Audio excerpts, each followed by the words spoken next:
Good evening, everyone, and welcome and thank you for joining us. My name is Carol Burris, and I'm the Executive Director of the Network for Public Education. We are recording tonight's talk, and we will post it on our new Network for Public Education website tomorrow or later on in the week.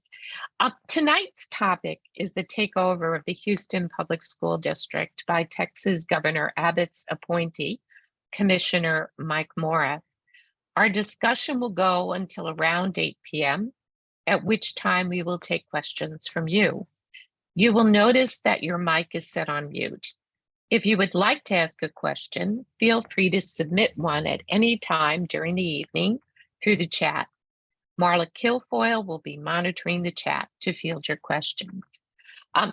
Before I introduce our guest, just also a shameless plug, we have our conference coming up in October, on October 28th and 29th in Washington, D.C., and I will put the registration link to that in the chat as well. Now let's get started. Diane Ravitch is the president and co-founder of the Network for Public Education. She is a historian and before retirement, a research professor of education at New York University. Diane blogs at dianeravitch.net.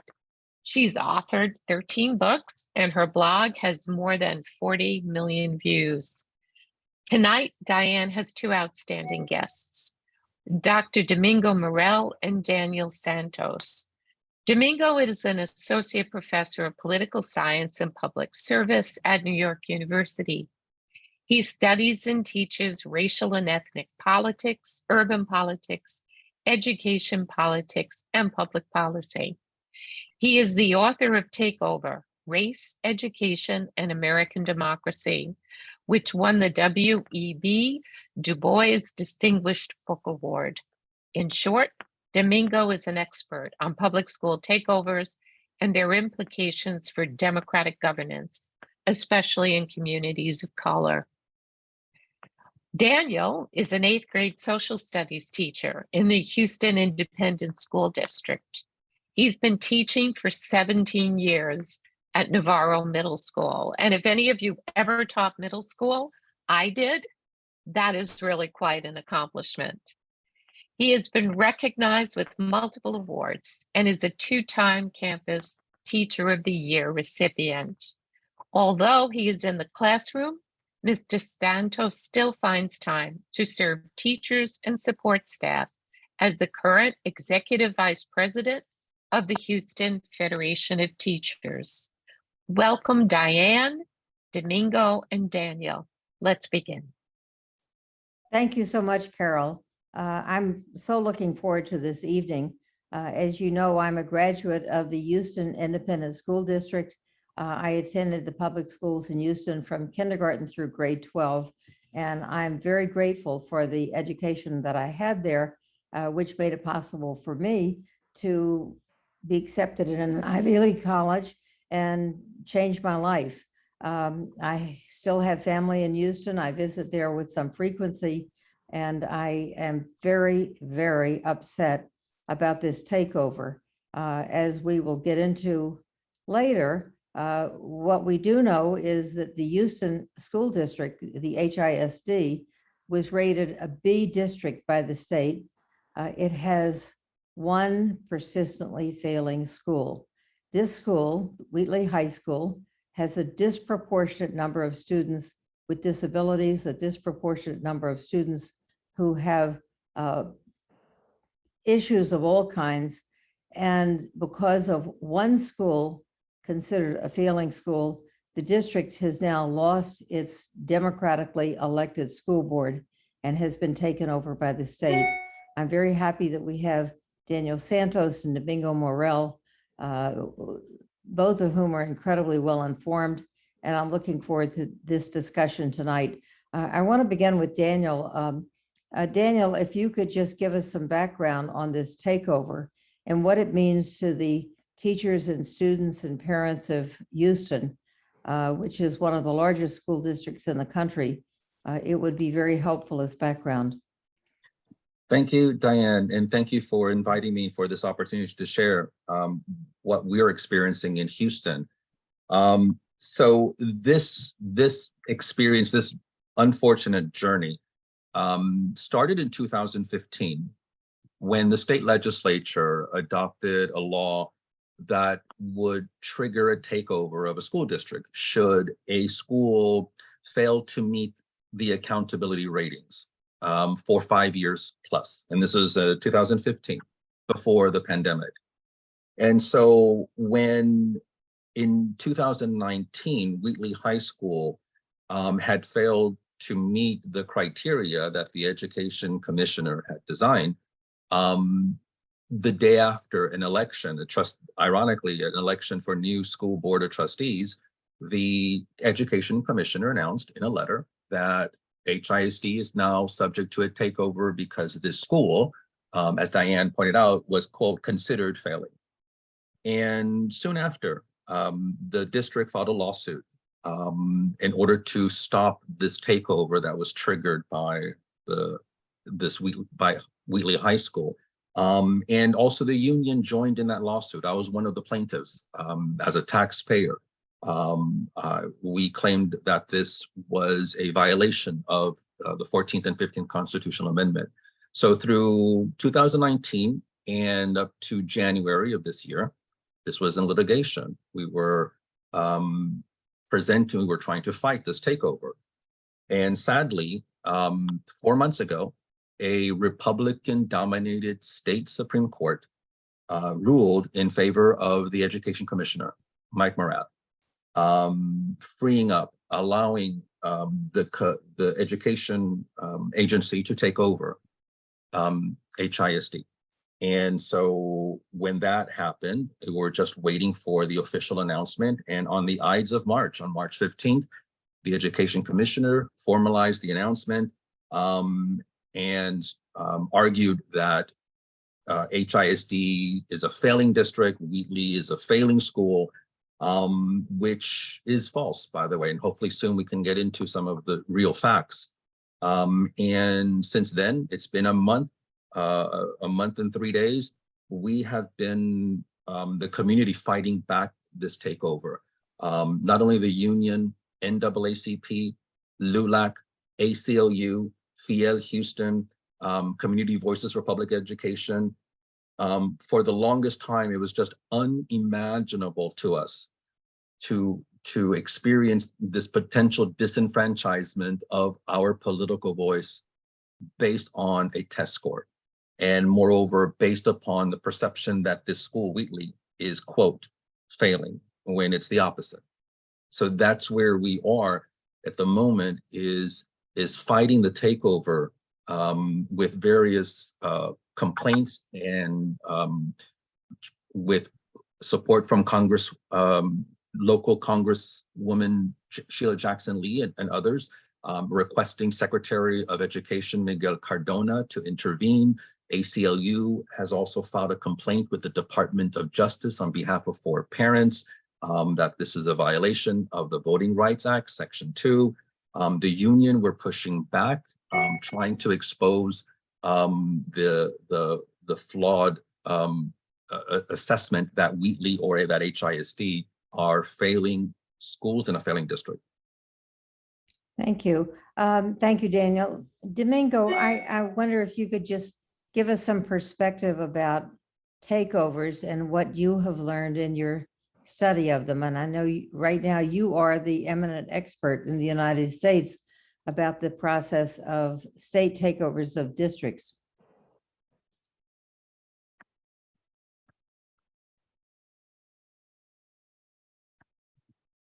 Are you unmuted?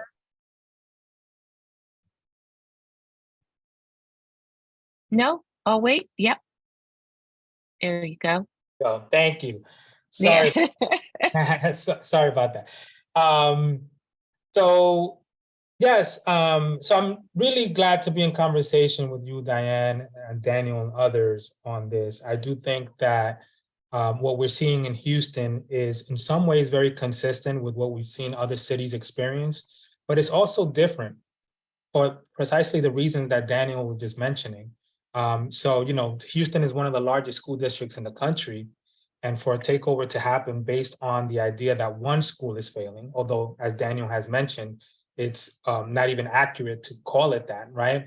To take over a whole school district, to disenfranchise a whole city because this argument that one school is underperforming, that's even unique compared to what we see in other places.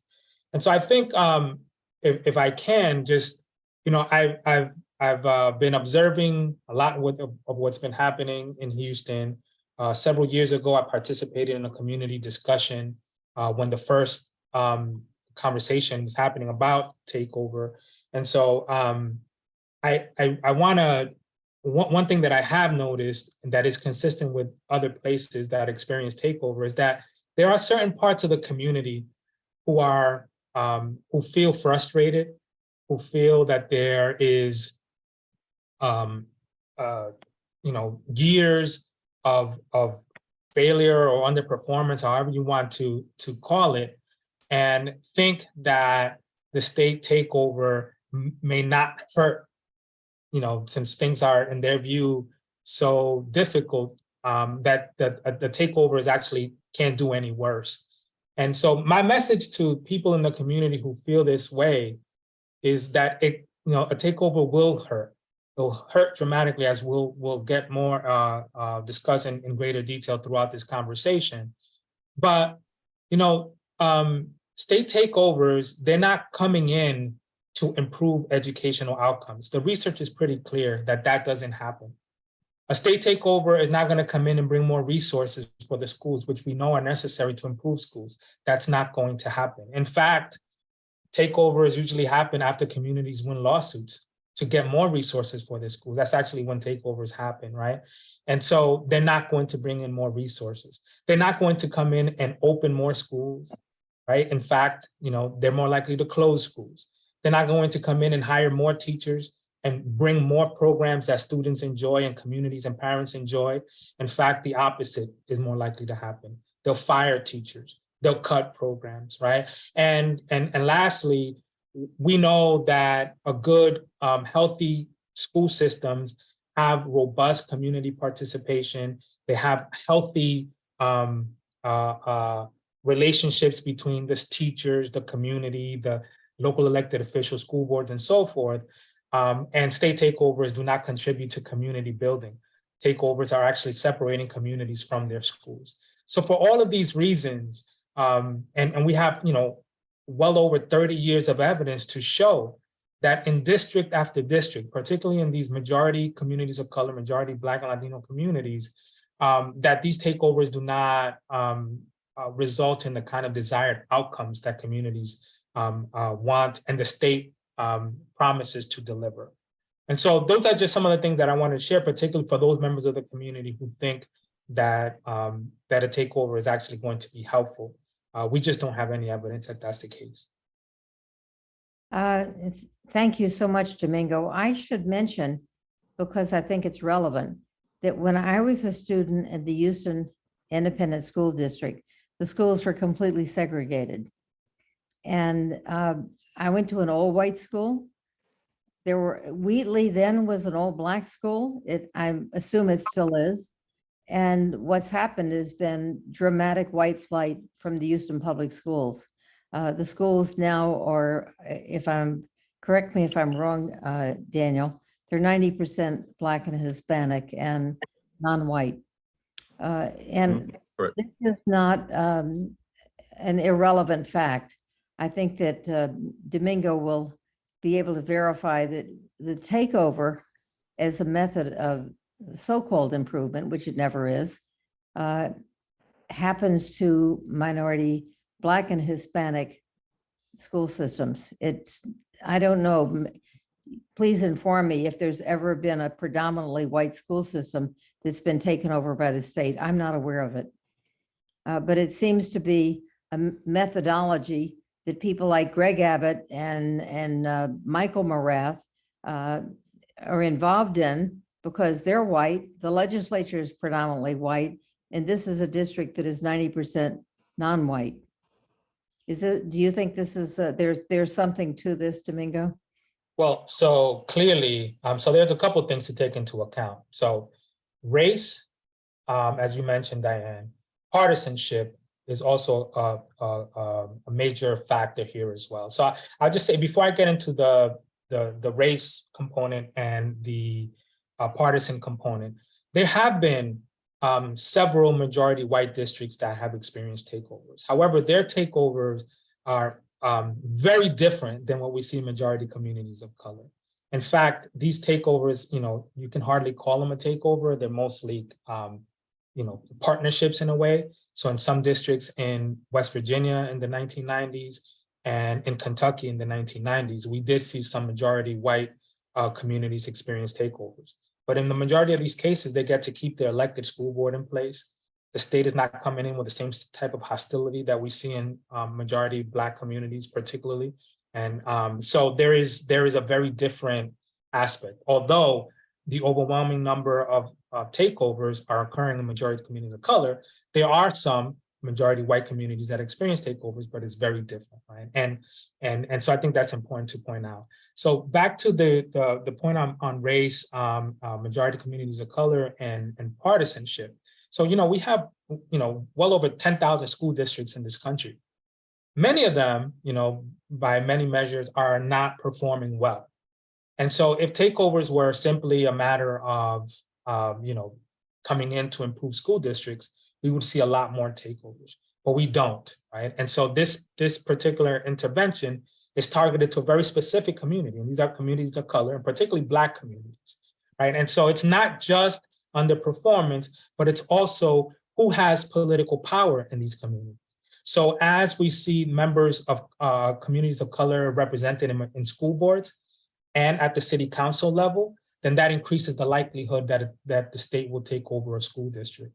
And most of these takeover laws are first being passed by majority Republican administration, so governors and state legislatures.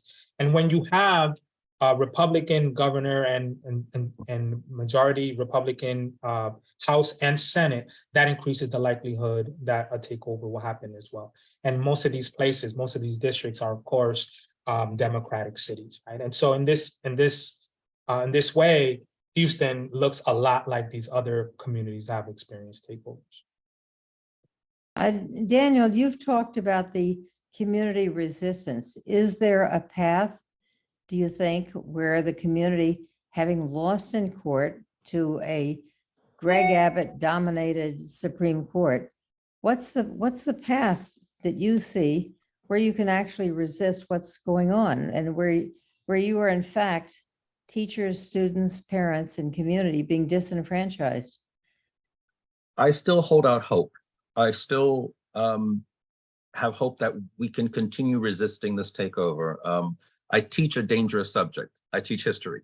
So I know that there are moments where it seems that it is impossible to overcome the injustice that you're seeing, that one is experiencing. But we have a strong community in Houston, the NAACP, CVPE, teachers who, like me, are pointing out and exposing the truth about this takeover that will not help our schools. We're not going to be silent. We have been speaking at the Board of Trustees. Many of our parents have pledged, as a matter of fact, today to opt out of standardized testing because it's been used as a weapon now against our school in order to disenfranchise. So we're seeing movement in order to put pressure and lean on to the education agency that we're not happy, that we are seeing, as Domingo pointed out, the hostility. A couple of weeks ago, community forums were being held across the city, and I attended all but one. And the hubris from the deputy commissioner to the majority minority parents and teachers and employees responding vaguely to the questions and just nonchalantly assuming that the takeover will bring great benefits was a preview of what to expect for the next 3-4 years. And so the community was galvanized. The momentum just continued in order to push back. So it seems like the takeover, there may not be hope, but we're continuing to move forward and exposing and calling out the injustice in this disenfranchisement of communities of color and the potential charterizing of our schools. Last week, the Houston Chronicle published names of applicants who wish to be part of the appointed board of managers, and many of them are vendors and employees of charter schools. So we're witnessing already this naked ambition to balkanize our school district and dismantle it. And the community is not going to have it. We're going to be loud and continue to push back however we need to. Yeah, well, I think it's worth pointing out that Mike Morath, who's the Commissioner of Education, served on the school board in Dallas for a few years, but he's not an educator. He's a software designer. And I saw an interview that he did with the Houston Chronicle, where he laid out this beautiful vision of child-centered schools, and so kind of up there on the cloud where all the things are good and wonderful. That's where Houston will be once he's worked his magic. What did you make of the things that he said, other than pure baloney? What's the phrase? When you show me who you are the first time, believe me. So the first time we heard of Mike Morath in Dallas and his advocacy for private alternatives and charters, I'm sorry, I'm very skeptical. We are in the community based upon the years of rhetoric for charters, that we're not prepared to just blindly accept that worldview that he is attempting to gaslight us with in the Chronicle.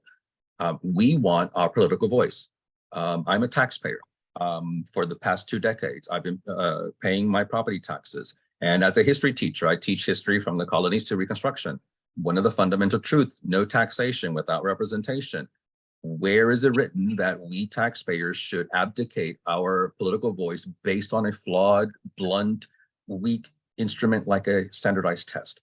So we're not convinced in Houston, many of us, with Mike Morath's quote vision. Yes. And is there a significant movement towards opting out of the standardized test? In Houston, Diane, you might be familiar with the Community Voices for Public Education, founded by Ruth Ravitch. Unofficially, we're aware of about 500 teachers who have who have pledged to opt out in this window of testing that opened today in Texas for the standardized test administration. And so I think that as we continue and with the support of you and also the empirical research that Domingo has been sharing with us, that we can elevate and educate our parents that this is how standardized tests are being utilized in Houston, in cities that look like Houston, to disenfranchise and to dismantle. And so what better way as a parent to fight back is by opting out of standardized tests and denying Mike Morath the rationale to continue dismantling public education in Texas. I think that's very wise, because what I've observed over the years is the standardized tests are a bludgeon, and they're normed so in a way that half the kids will always be in the bottom half and half the kids will be in the top half. And the results are incredibly misused. And in Texas, probably more than in most places, because I seem to recall George W. Bush saying in 1999 that there had been a Texas miracle. That's 24 years ago. I think by now we know there has not been a Texas miracle and that the standardized testing has been a tool for punishment rather than a tool for improvement. I would like to go back, if I may, to Domingo. Domingo, what do you think is going to happen in Houston? So a couple of things, and I want to add on to something that Daniel was saying about the resistance, right? And because I think that's critically important. I think Houston is showing the way on how to resist these types of policies. They're doing a lot of the things that other communities have done, and in terms of community organizations, the teachers union, parents and others organizing to fight against this. One thing I would say that would be very helpful based on what we've seen in other places is that Houston works with other cities in Texas, right? The folks in San Antonio, folks in Dallas, who are already experiencing these kinds of things, folks in Austin and so forth, right? To coalesce with these organizations to then bring even more congressional support, more state legislative support, more mayors, more city council members, right, to join into this fight. So that's one thing that I've seen happen in other places that may turn out to be helpful in terms of building the types of coalitional support to resist. But on the other thing about the resistance is that precisely because Houston has these strong community organizations, Houston has a strong union, Houston has a teachers union, that is, Houston has these different groups that not only are fighting against the takeover now, but have been fighting for public education for a long time. That is precisely for this reason that takeovers happen, right? So I was just saying a little while ago that takeovers are not about improving educational outcomes because we know that they don't, right? So we have to think about, so why do takeovers happen? And they're a political project. And part of the political project is to remove the resistance out of the way to push a type of agenda that that community doesn't want, right? So once you take over, then the existing resistance that is there, whether it's the elected school board, whether it's a teachers union, whether it's community groups, other elected officials, they no longer have the same influence over school decision-making, right? And so by removing them, then you're able to put forward an agenda that is seen as hostile and unwanted by the community, right? So that's what takeovers are about. Right? So what's next for Houston based on what we've seen in other places? So of course, they're going through the process now of determining who this appointed board is going to be. There's already some discussion on the chat, as well as what Daniel has mentioned. Who are the types of people that are likely to be part of this board? One thing that I would say is that regardless of what the state is of resistance, people who are resisting the takeover should try to get on this board, not for, they're not going to have any influence over decision making, but they'll be in the room and they'll be able to bring attention to the community about what's happening. And so that's critical, right? And so what I would suggest is to all the folks who are part of this organizing against, this takeover, that organize against the takeover, but also put people up that will serve on this board because you're going to need a presence. And they might not last long, right? So, we've seen this in other places. They might not last long. The governor and the commissioner might say, we don't want this person there anymore because they're causing us too much problem. They're bringing too much attention. And perhaps now in ways that didn't happen before, these individuals can bring attention through social media that in ways that we just have not seen before. So, the resistance has to continue within the board as well. So I think that's what's next, right? There's going to be a board in place. They're not really going to have authority. They're going to be essentially a mouthpiece for what the governor and the commissioner want. It's not clear. Daniel was saying earlier, it's not clear, when this is going to finish, right? That people have been asking authorities of when this takeover might finish, and there are no clear answers. And so we've seen takeovers happen, like we've seen in New Jersey where I'm at, and what I've studied in Newark for over 20 years of state intervention, right? And so I'm doing research now looking at what this, now that the district has been returned to local control, what does that look like? And we have a community who's been completely devastated in governance. They're relearning what it is to govern their own communities, right? And so a community like Newark and many others who've been under state control for so long, the devastation, the relearning of what it is to govern your own communities is just highly problematic. And so this is the kind of things that awaits Houston, regrettably. What would you think in terms of looking ahead, that this state takeover, how long is it likely to last? Can you imagine it being a 20-year takeover like Newark? I mean, I don't know, right? Most takeovers don't last that long. They're about 4 to 5 years on average, right? So that's usually how long these takeovers last. But we do have, like Newark, like I mentioned, some other districts in New Jersey where have been for much longer, right? And so I don't know what will happen in Houston. I do know that there was a recent meeting where the question was asked and the authorities couldn't really provide an answer to that, right? And so that's even more reason for concern. But I would say too, and just to the last thing I'll say about this part, sometimes a takeover doesn't need to last that long once the damage is done. And by damage, what I'm meaning here is a community who now is reacting to what has been imposed on them, whether it's creating a charter system or creating a voucher system, right? So once you put that in place, the takeover doesn't need to last that long because the policy is already in place. What they really wanted to do is already happening, right? And so it might not last 4 or 5 years, right? It might only last 2 years, but I would caution that doesn't mean that the community has gotten what they want, because by then the hurt might have already been done.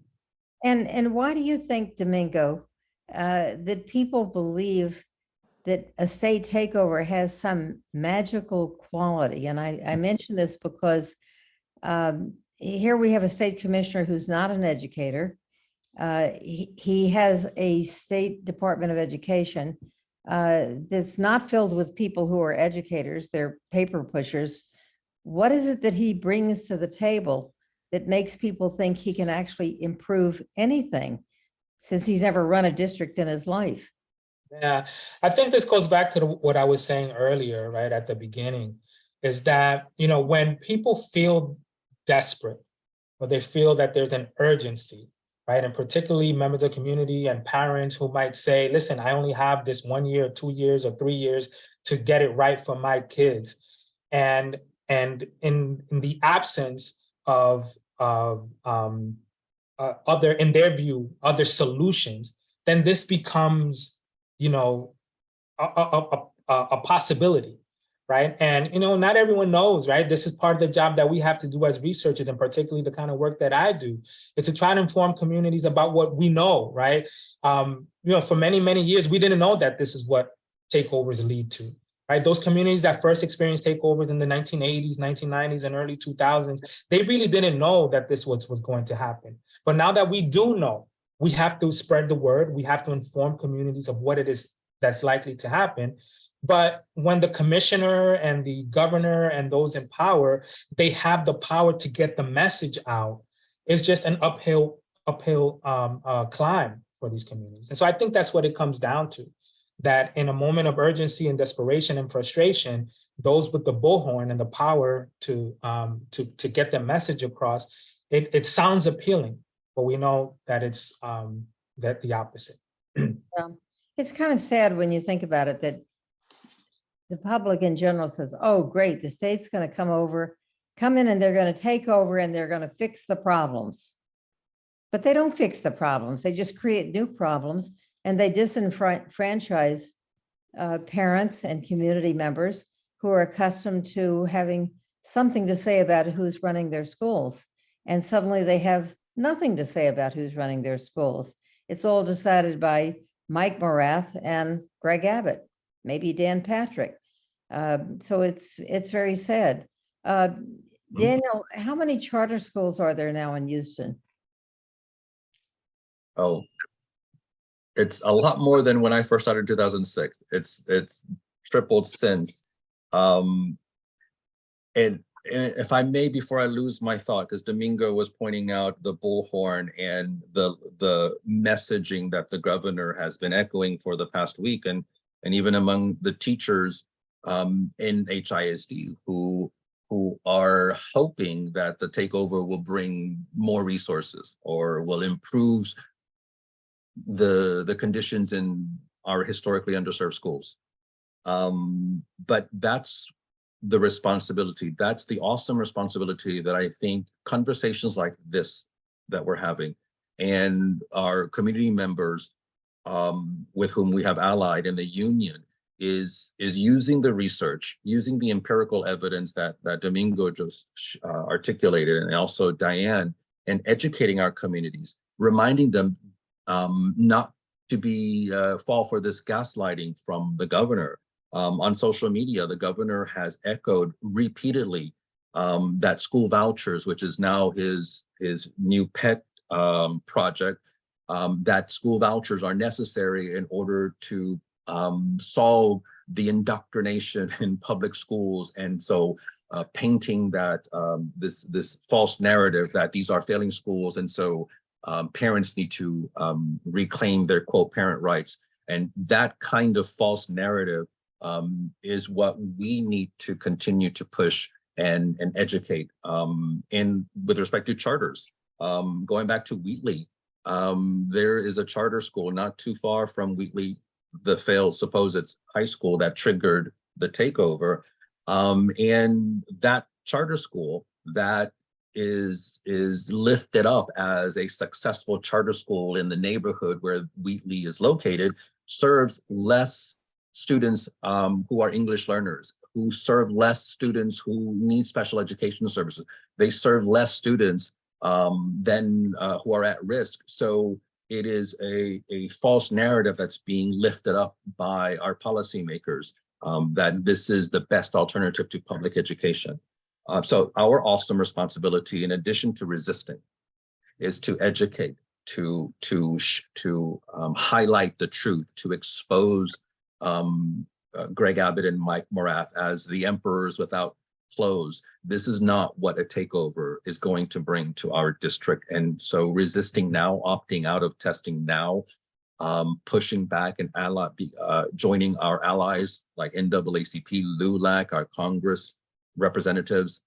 This is the time to step up and continue the momentum to resist, because June 1st, the day that we lose our democratically elected trustees, is going to be not an exciting era, and is not an exciting opportunity for whatever the perceptions are that many are hoping. So Daniel, could you talk a bit about Wheatley and why Wheatley is the one school that has caused the entire district, which is a B-rated district, to be taken over? What is happening at Wheatley? Well, now Wheatley is no longer, if we were to utilize the state's flawed rating system, accountability system, which uses the letter grades A through F, Wheatley has improved dramatically this past year from an F to a C. So even if one were to criticize the system, using the system that Mike Morath and the education agency has crafted, Wheatley is a successful school. My school also, which similarly like Wheatley, was for many years a D, now it's a B.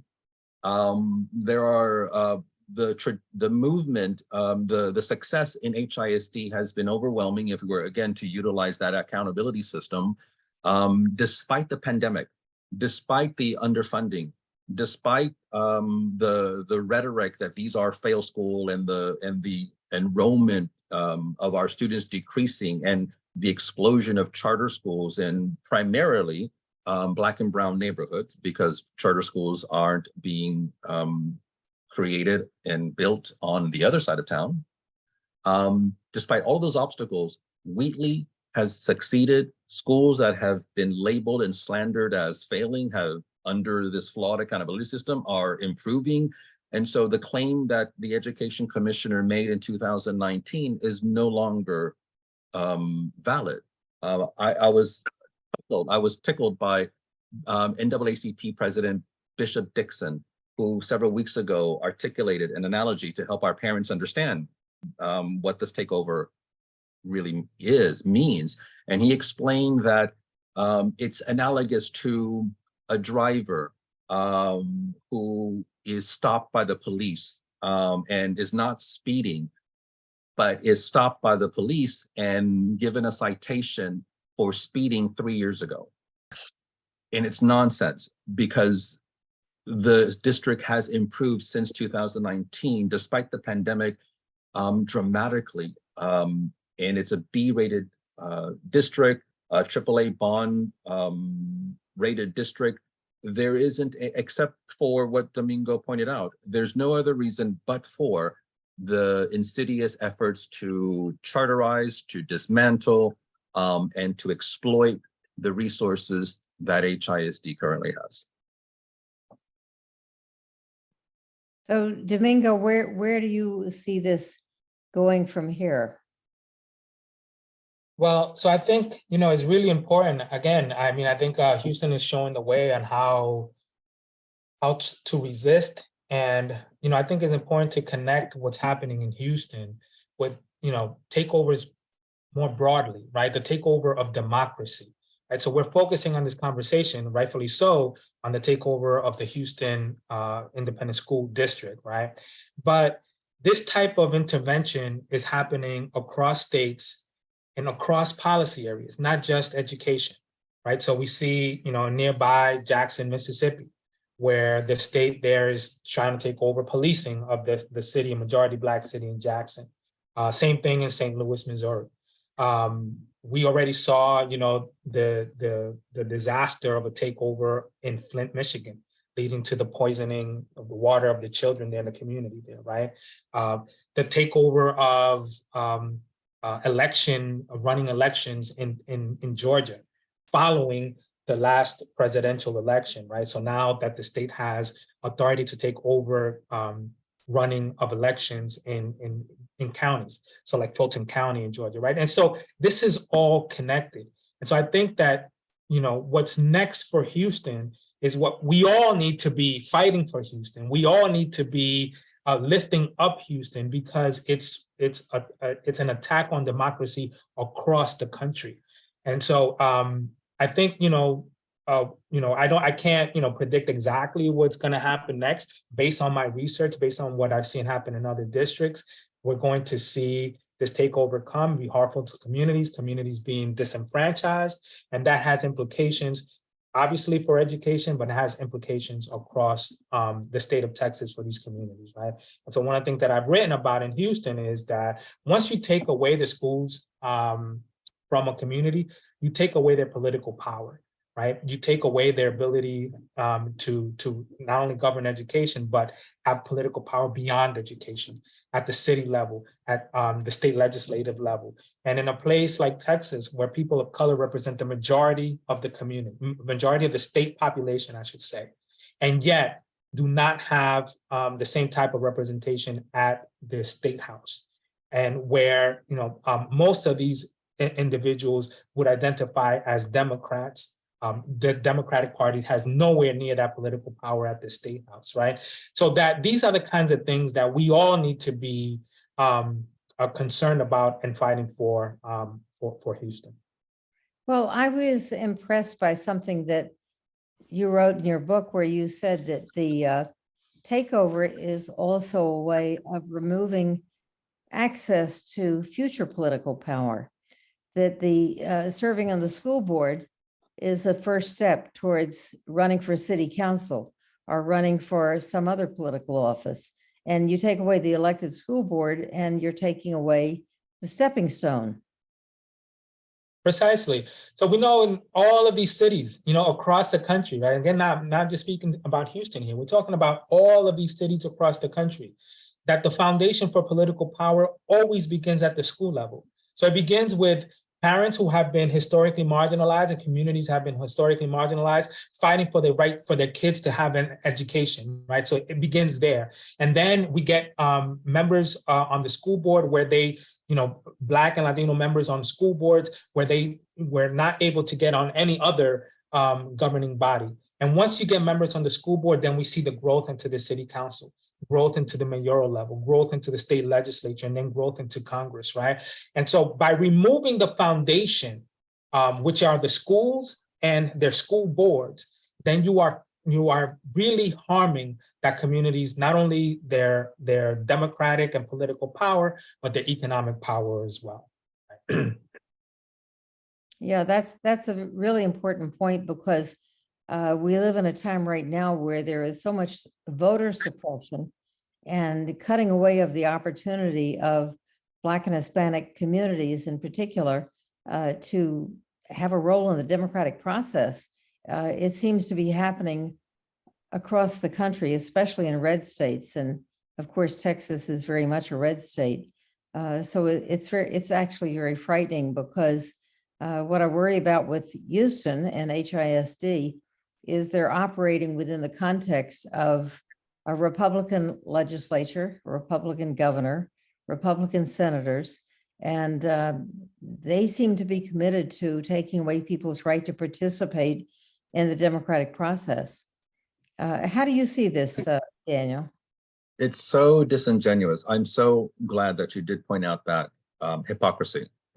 Here we are with the majority Republican state legislature, a governor, and I recall growing up that local control was a valued principle. And instead, I never would have imagined that in the year 2023, that it would be so just nonchalant, that the decision to disenfranchise communities of color would not raise any alarms, and would not they would not see any hypocrisy in the actions. The actions that we're seeing. And Diane, I must share, last Thursday at the school board meeting that I attended, at which I spoke, and afterwards the deputy commissioner presented its criteria for exiting the takeover. It was remarkable, the optics, as you mentioned earlier, to see this white deputy commissioner speaking in front of a diverse board of trustees, all African-American, Latinas, and just the hubris. It was remarkable that this is what we're going to do. The questions that they raised, that they peppered him with, he was just not taking it seriously. And I'm sitting in the audience and just shaking my head and trying to process what I just am seeing, this almost neo-colonial treatment of our district, and even the criteria. I did want to mention that earlier, that one of the criteria in order to exit from the takeover is that the district cannot have any multi-year failing schools in order to exit out of the takeover. So out of 240 schools, we have to not have a failing campus for 2 or more years. Otherwise, we will be in perpetual control of the education agency. It was remarkable, and just with a straight face to describe the criteria and just it was just remarkable for me, and it was just stunning. And that's the warning I think that Domingo and also you, Diane, have been loudly exclaiming tonight, that how so goes Houston. Beware, if the largest school district in Texas can lose its political voice based upon a flawed, blunt instrument like the standardized testing, then who's next? Dallas, who's next? Miami, who's next? Los Angeles. So it is frightening. It is apocalyptic almost, but it's happening, and we need to be loud and resist and educate. The hope that I have is that, as I can see in front of me, we're not alone. Well, Daniel, I have to ask you if you can explain Harold Dutton. And this is a voice that may not be known to most of the people on this Zoom, but he is a Black representative from Houston who takes pride in having authored this absurd law. And he said he graduated from Wheatley and he's sick and tired of all the failure, and he wants to see the entire district taken over because given over to people who are his political enemies. And I don't understand it. Yes, and he's a Democrat, and he is supported by charters, and he embraces the education reform ideology. And more importantly, Diane and Domingo, more importantly, Mr. Harold Dutton, just like Mike Morath, are not educators. Well, they're not in the classroom. They don't or have research. I'm sorry. I was going to say that when you say that someone follows the reform ideology, that means that they think that we can, that Texas and other states can support 3 separate school systems when they're not even supporting one, that they can have a voucher system, as Governor Abbott wants, a charter system, which you already have, and which is totally ridden with scandals of all kinds, where people are paid multi-million-dollar golden parachutes after having created a mess. And then underfund the system that enrolls 85 to 90% of the children. I seem to recall back from a dozen years ago that the state legislature cut billions and billions of dollars out of the public school budget, and that money has never been restored. And they do like to lavish money on charters and would like to lavish it on vouchers, but they have never funded the school system. And I've often thought it's because the legislature is predominantly white, and the children, the 5.4 million children in Texas public schools are predominantly non-white. Does that make sense to you? That makes absolute sense. And at my campus, it's so incomprehensible to me. And I've been at my campus 17 years, and I refuse to leave because, and it's not a charter school, it's not a magnet school, it's just a comprehensive regular school. And I love my students and my families, and the stability is important. It's important. When I first started in 2006 at that campus, the teacher turnover, because Teach for America was primarily a big percentage of the staff. Since then, we have transitioned and we have stability, and we have students who are amazing students and English learners from other countries. Like myself, I'm from another country, and so I identify them and I want to lift them up, and I know they can succeed despite the standardized test. But the chronic underfunding is I think an immoral decision because of the consequences that I have witnessed in my campus. Firstly, with extracurricular programs and choir. We know foreign languages were decimated. We no longer have all the enrichment that students like the ones that I serve deserve. The same kind of enrichment classes and supports and wonderful education that students on the other side of the city deserve and have received. And so it's a matter of equity and social justice, morality, and I think that's why many of these education disruptors are so loudly against teachers like us and activists like ourselves, because we dare to speak up.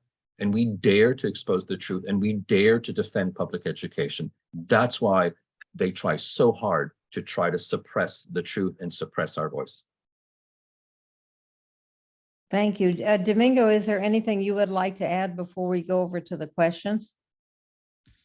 Well, I mean, the only thing I would say is, the last thing is, we in a democracy, right? The people that are chosen to represent us have to be accountable to us, so that policies and actions that are taken on our behalf, for us, the people doing that have to be accountable to us. That's the basic foundation of a democracy, an elected representative democracy.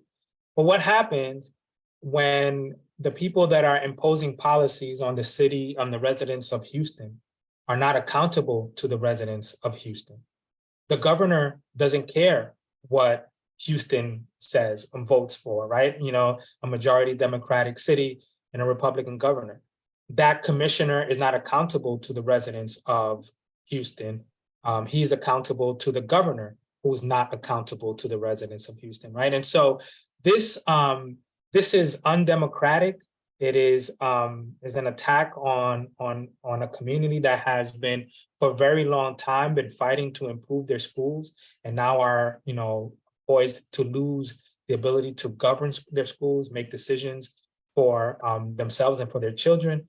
And so that's the last thing I would say, and particularly for those who think, whether they're teachers or members of the community who think that this actually will help, we just don't have any evidence. And we have over 30 years of evidence that is going to lead to the type of promised outcomes. So yeah, leave it at that. Domingo, can I ask Okay, one Go more ahead. question? Excuse me, just one okay. second.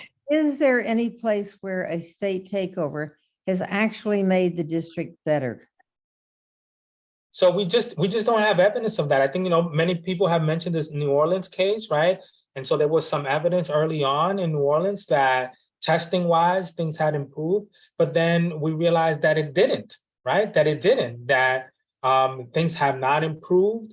There was, there was fabrication of numbers, right? And so that's the best that we have, right? There's some research showing that some outcomes had improved in Lawrence, Massachusetts.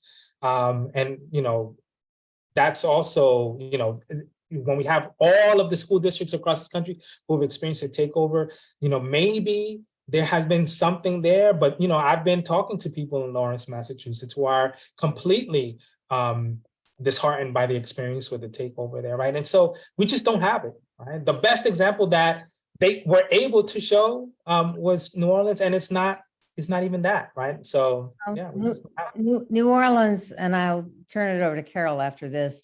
I've looked at it closely, and what I've seen is that the state actually says that most of the schools in New Orleans are failing schools, and that they're highly, highly segregated by race and income, that the few white kids in the New Orleans schools are clustered in the A-rated schools, and at the bottom, the failing schools are clustered the black kids, and those schools are closed with great frequency.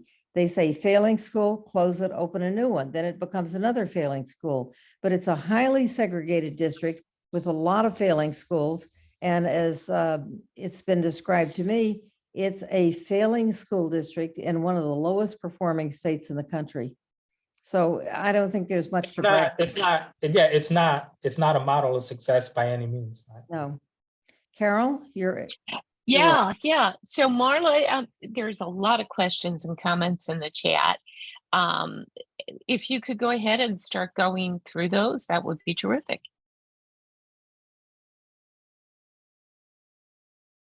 Marla, you there? Oops, I wonder, I know Marla was having some difficulty. So you know what? I'm gonna go through. All right. Carol, I'm sorry to interrupt, but maybe, because I Yeah. see that she's muted, Marla's muted. Maybe you have to unmute her like you had to unmute me earlier, so. Oh, she wasn't before, but that is a possibility now. She might have hopped on afterwards. Well, let me go ahead and ask the first question while I'm searching for Marla. The first question is from JC McDermott. And that question is, who stands to gain financially from this effort? Well, so if we think what has been discussed so far and based on other research, the increasing charter schools, the expansion of charter schools, right? So that's a shift away from public dollars and to charter schools or vouchers, right? So financially, that's where we're likely to see a redistribution of funds that from the public to the private sector. We're also likely to see people come in from outside of Houston to, whether they're consultants or other types of high-paying jobs. To that will also be a redistribution of dollars away from Houston, right? And so those are just a couple of things that we're likely to see. There'll be a shift of public dollars from the city of Houston going outside of private hands, outside of the communities in Houston. Thank you. Yeah, go ahead. Pardon, Domingo, may I pose a question Sure. to Domingo? So we're being very fluid here. I do agree the financial benefits, there are organizations and vendors, etc.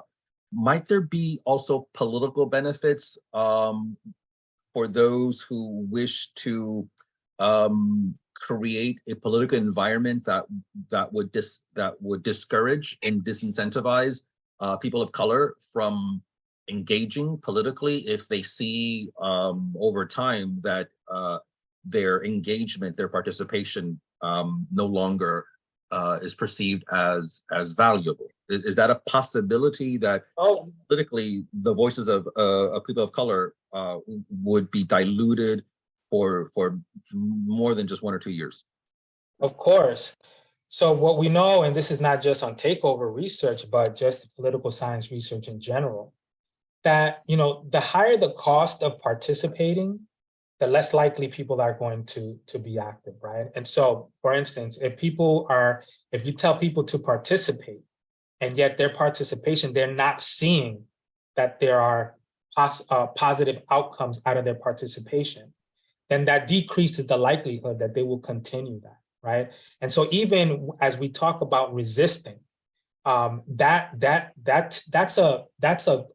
takes a toll on communities, and oftentimes, they can't withstand that, right? And so I have a colleague of mine she's at Northwestern, and her and I published some work on the New Orleans public schools, talking about many of the things that we're talking about here. She writes about how, and she's written about community mobilization in places like Philadelphia and Chicago, and she talks about the fatigue that communities experience of having to time after time after time fight to prevent their schools from closing, and some of these other elements of public education and public education politics.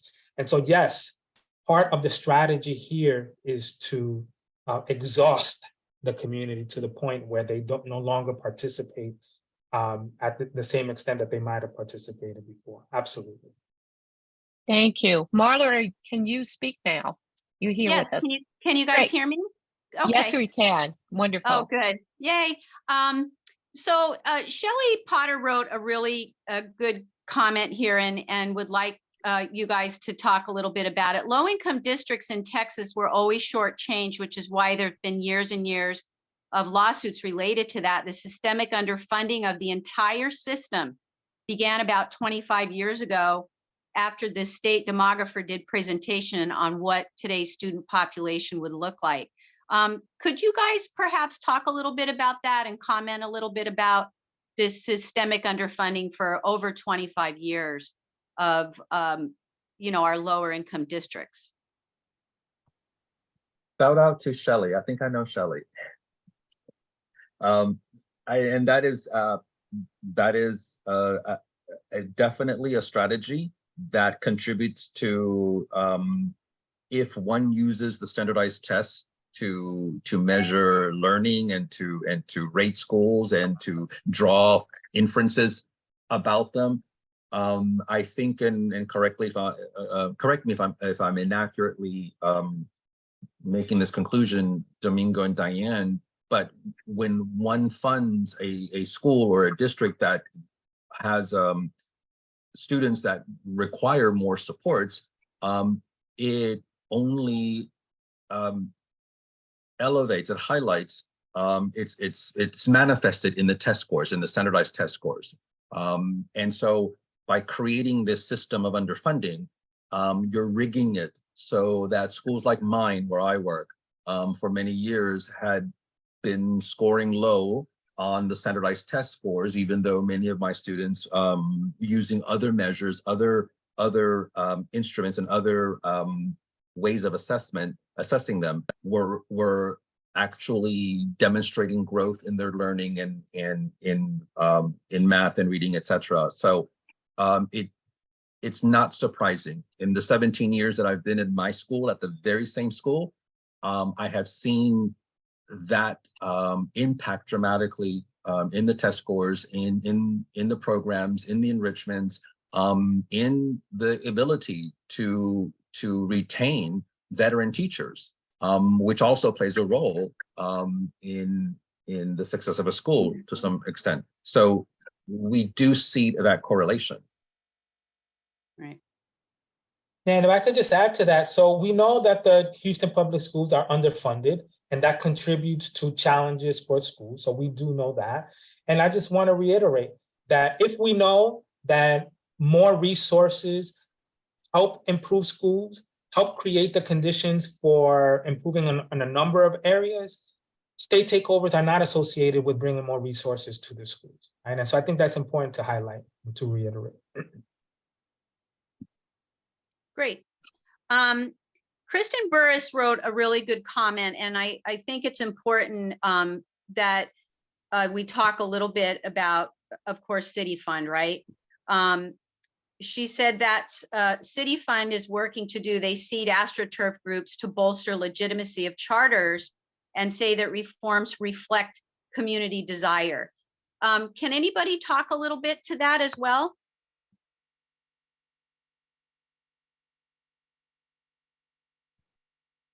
I don't know if Daniel and Diane have something to say about this. With respect to City Fund, I'm familiar with the AstroTurf groups. Last year, every month I speak at the school board in Houston, and last year, for the first time in the 5-6 years that I've been speaking at the board, I began to witness these AstroTurf parents, individuals that I had never seen before, speak at the school board meetings in Houston, questioning potential indoctrination, questioning the quality of the public education HISD, raising doubts about the professionalism of the staffs in schools. So sowing those seeds. This was in August, and last year also during the time when masking was also an important topic. So it was it's fascinating to see, and those very same individuals who just out of the blue began appearing and speaking and questioning and throwing out those conspiracy theories and all the language that we've been hearing on social media, the grooming, the indoctrination, etc. As we got closer to the rumors of the state takeover, they began applauding and saying, see, we told you so. The takeover is necessary because the schools, HISD, isn't performing its job and its duty to educate because of the indoctrination and the grooming, and you're bringing the LGBTQ issues without our consent. So all of this hysteria will just exploded over the past year and a half. And it was, I think, fascinating for me to see, because these were individuals that I had never seen before in the 3 or 4 years prior, who would speak at board trustees. So they just sprung up and exploited that opportunity to question and to raise doubts about our school district and public education in general. City Fund. Yeah, go ahead, Diane. About City Fund, and you can add to it also. It was created by John Arnold of Houston, and also Reed Hastings, the founder of Netflix. They're both billionaires, and they're both committed to charter schools. And they hired a lot of charter school veterans with a list of cities where they were intent on disrupting public education and replacing public schools with charter schools. So they're, I'd say, a pretty nefarious group. And we see their footprints, and the list is out there. I would also mention that I was looking at one of the comments from Shelley Potter where she said, here are the people who have applied to be on the board of managers of the new HISD. And looking through that list, they seem to be almost completely from the charter sector. Yeah, yeah. I'd like to ask Kristen Burris to jump in. Kristen has experienced all of this firsthand in New Orleans and has also been a researcher on this topic. And Kristen, can you share some of your perspective on what's happening in Houston now? Sure, thanks. Daniel, one, I guess, word of support I would say to Houston is that at least you're there to fight this. You know, and that's not a small thing, because what happened after Katrina is that these things were happening at a speed that was unbelievable, and people were literally still displaced from the city, entire communities. And within hours and days of the storm hitting, they were already planning the takeover. So even having people still in the city on the ground to fight, you're already you know, in a good position to push back. I guess, you know, there are a number of things I've been thinking about based on the New Orleans experience, which is now coming up on 20 years since Katrina struck and since the takeover. It's the nation's first and only all charter school district. There are no traditional public schools left. So I've been trying to think in terms of Houston, you know, what are some of the strategic things that New Orleans can share that might, you know, assist you in terms of solidarity. And I think one is, you know, the issue kept coming up of segments of the community who either were sort of innocently naive about some of these things, you know, or completely unaware. I saw one of the posts in the Strand that there was a teacher, a parent at a school who wasn't even aware of the takeover.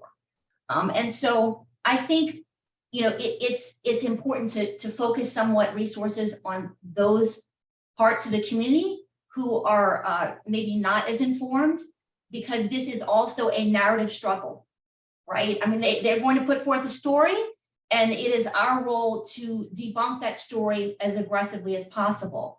You know, I think one of the tools that we've tried to use in New Orleans is, you know, to bring history to bear. And you mentioned some of this, Daniel, right? The idea that these schools were chronically underfunded, you know, and so I think, you know, a starting point needs to be to acknowledge that there are very real problems in urban public schools, but the starting point of that conversation needs to be, but why? Why are there struggles? The struggles are not because of inept teachers, right? Because in New Orleans, they fired 7,500 veteran Black educators. All at once, no due process. And so what we need is history to be brought to bear. That, you know, it's not the teachers who have failed the students, but white policymakers who for over a century or more have consciously and systematically neglected Black and brown public schools. And so that some of the struggles we see are the result of that. So the starting point of the conversation needs to be racist funding policies, not scapegoating the teachers who are working and helping students succeed despite that disinvestment, right? So I think really bringing some of the history, some of the rich history of the schools in your city, Daniel. Bring in some of the community elders who can speak to teachers that they had at these schools in decades past, and how those teachers supported them and educated them well to push back against the idea that only by removing the teachers and the communities from the school can they be improved by outsiders. So I think that's one, bringing historical fact to bear upon the falsehood that teachers and students are to blame. It's really a history of neglect, I think. I think also, to the degree that we in New Orleans can assist you in solidarity, please reach out. We should be in touch with a lot of the grassroots folks in New Orleans, because I think too that for community members who don't know about what's happening, hearing real parents, real students, and allied researchers and folks talk about the effects can be really powerful. So they're hearing this story, right? That the takeover is going to be beneficial. It's another thing, though, to hear from communities that have been subjected to this for 2 decades, who can speak from personal experience and say, no, you don't want this. My child went to this school and here are the things that happened. There are egregious things that have happened in the city of New Orleans. Carol and I were talking about this not long ago. There was a school named Kennedy High School that in 2019, the charter school run by New Beginnings Charter School Network, they marched their 2019 senior class across the stage only to turn around and acknowledge that half the class didn't qualify to graduate. And since that time, there's been a debacle unfolding around contrived transcripts that are in shambles. And there's now a class action lawsuit against the charter network for basically engaging in alleged fraudulent practices with regard to students' transcripts. I'll stop there. Just let me make one other comment, because this also talks to the numbers thematic that I heard, right? So I heard both Domingo and Danielle very astutely lay out the idea that numbers are used as a bludgeon, right? So they say, well, look, the kids are failing the standardized tests and so forth. I think we need to educate the public about, or I should say, educate them out of the notion that numbers are objective, apolitical measures. They are not at all. And so, testing has its roots in the eugenics movement, for starters. And to boot, in the city of New Orleans, let me say it loud and clear. When Hurricane Katrina hit, the cut point for failure was 60.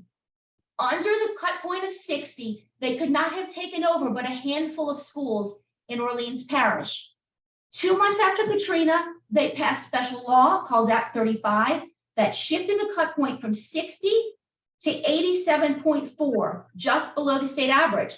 By shifting the standard upward, they could then legitimize taking over the majority of schools in Orleans Parish.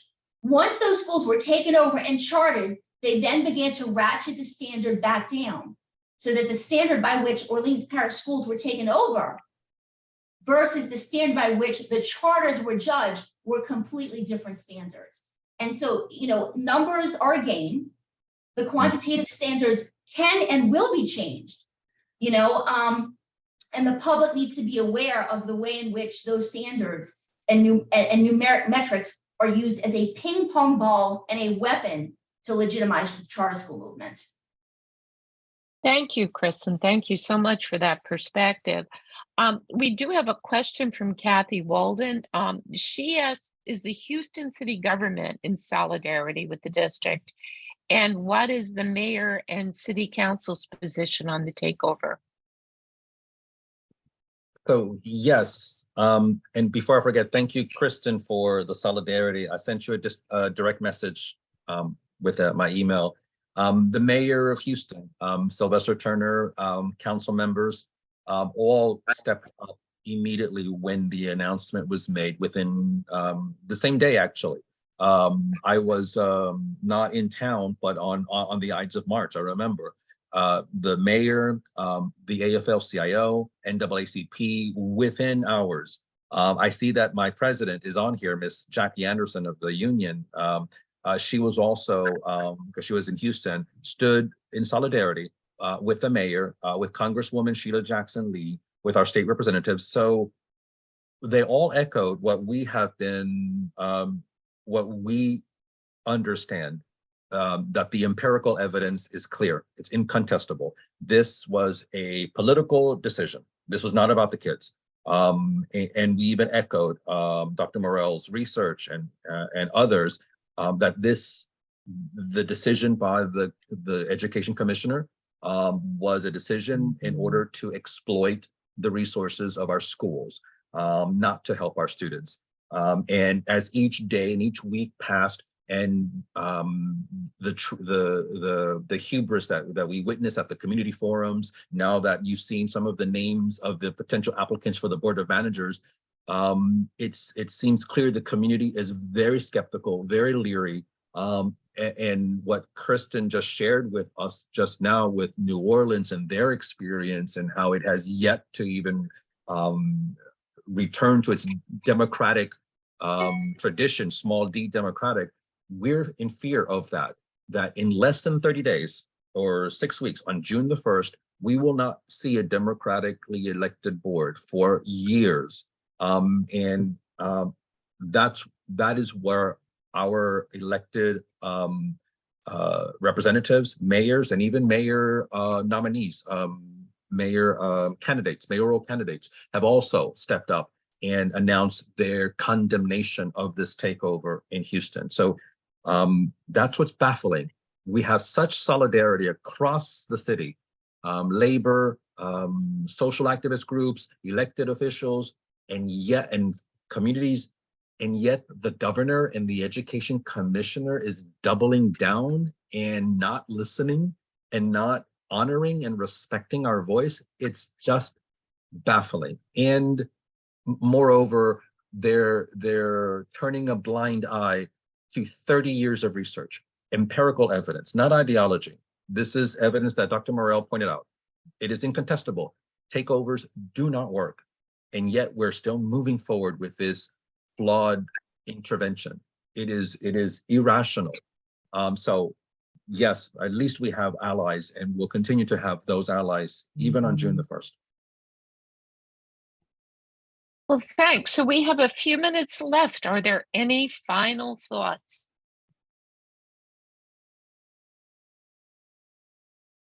Domingo, how about you? So, it's been great to be in conversation and learn from so many of you through the chat. Kristen, thank you for your insight and helping us understand really from your ground perspective in New Orleans. I would say, one of the things that I didn't really talk about, but I have found in my research to be extremely helpful to communities, is the role of young people in their struggle, right? And so we've talked about elected officials, we've talked about community groups, teachers, of course, parents, but young people have to be a critical part of this resistance as well. So in the case of again, Newark, it was young people who took over an administration building, who shut down, major highways to bring this takeover to an end. They were saying enough is enough, right? And so this element of protest has to be a part of what's happening in Houston, and young people have to be part of that as a central aspect of the organizing there. So that's all I have to say. So I think what you mean to say is that we all need to get on TikTok, hey, Domingo, and put some. TikTok is definitely an important medium for the young people. Absolutely. Well, I well recall that Newark takeover because we invited the kids to come to our NPE conference, and they sat in the superintendent's office in Newark, and they stayed there around the clock, and people were sending in pizzas to make sure that they were well fed. And they simply said, we're not leaving here until she gets out. And they won. So it was very inspiring. I do want to mention, one of my college classmates asked the question, what were the metrics used to define Wheatley, the school in question, as a failing school? Were these all test-based metrics? Daniel, can you respond to that? Yes, they were test-based, standardized test-based metrics. And the cut scores designed by the education agency each year determine whether or not a district, a particular school has closed the achievement gap or has successfully reached that threshold, but it's all standardized test-based. And so that's the insidious quality about this discussion is I don't think any of us back in 1999 or 2001 would have imagine that standardized tests would one day be the one metric and tool to justify slandering a school, but moreover, disenfranchising communities of color, removing their political voice. I don't think any of us would have imagined at this point that I would lose my vote based on a standardized test, which is inherently flawed and measures poverty and is a poor instrument for drawing inferences about learning. And yes, that was unbelievably, that was the metric that triggered the takeover. Well, what I think is very clear after all these years of standardized testing is the tests are very good at measuring family income. And the affluent families are at the top and the poor families are at the bottom. And that's the way it is on every standardized test all over the world. So the schools that enroll the poorest kids are going to look like failing schools despite the efforts of the faculty. And it's a terrible and stupid metric to use. I want to thank all of you for being part of the conversation. Daniel, keep fighting. You've got lots of allies around the country. We're with you. We're with the parents. We hope for the best for Houston. And Domingo, your wisdom and knowledge and experience about takeovers and their failure has been invaluable. And I know that many parents around the country will want to read your book, Takeover, and learn about what's in store for them. This is basically a tool to break the back of democracy. And thank you, everybody, for joining us this evening for this very important conversation. We will try to get it up on our website as soon as possible so you can share it with others who might be interested. And Domingo, Daniel, Kristen, Diane, Marla, and everybody else who joined us this evening, thank you very much and have a good evening. Good night, ma'am. Thank you.